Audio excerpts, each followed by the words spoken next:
anything. They was a group of non-practicing Jews rebelling against God. Some of them didn't even believe in God, or maybe a lot of them didn't believe in God. So this whole concept was a transformation of from Judaism, which means subservience to God, which we strictly had practiced for 3,000 years, into an ersatz Judaism, a nationalism. Now they wanted to make their homeland, these Zionists, in Patagonia and Uganda, different places, because they're looking for a practical place that they should have a lush land, and it should, because it was before the time of technology. So they wanted to have a land that should be productive, and they should be able to create a beautiful country. But then they realized, they had a meeting in Basel, Switzerland in the 1890s, where they said, look, we can't, in order to establish a country, you need the backing of the world, people, or the world powers, and you need a massive amount of support. So they decided, it would be more practical to go to Palestine, although Palestine was not such a lush land.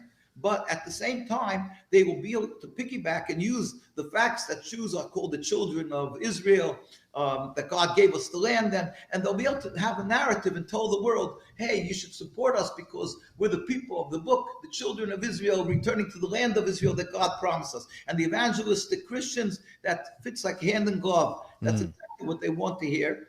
And they're very happy to support such a thing. So they have millions and millions of Christians who support this concept of Jews returning to the Holy Land. So they realize they can get support. And also, unfortunately, the majority of Jews already were non-religious, and they can turn to them and counting on their ignorance in the Jewish law and playing on their emotions. They could say, hey, every Jew says in his prayers in the Passover Seder that we say the coming year in Jerusalem, the coming year in Jerusalem. So they'll use these concepts, and they could say, hey, we're returning to Jerusalem, just like God told us. With the beginning of redemption, they use the concept, with the beginning of God's redemption.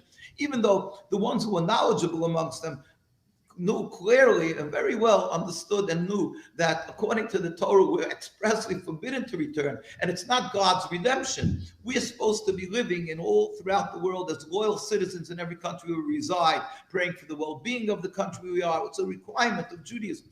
But they didn't care. So Zionism is a transformation from subservience to God to base material nationalism.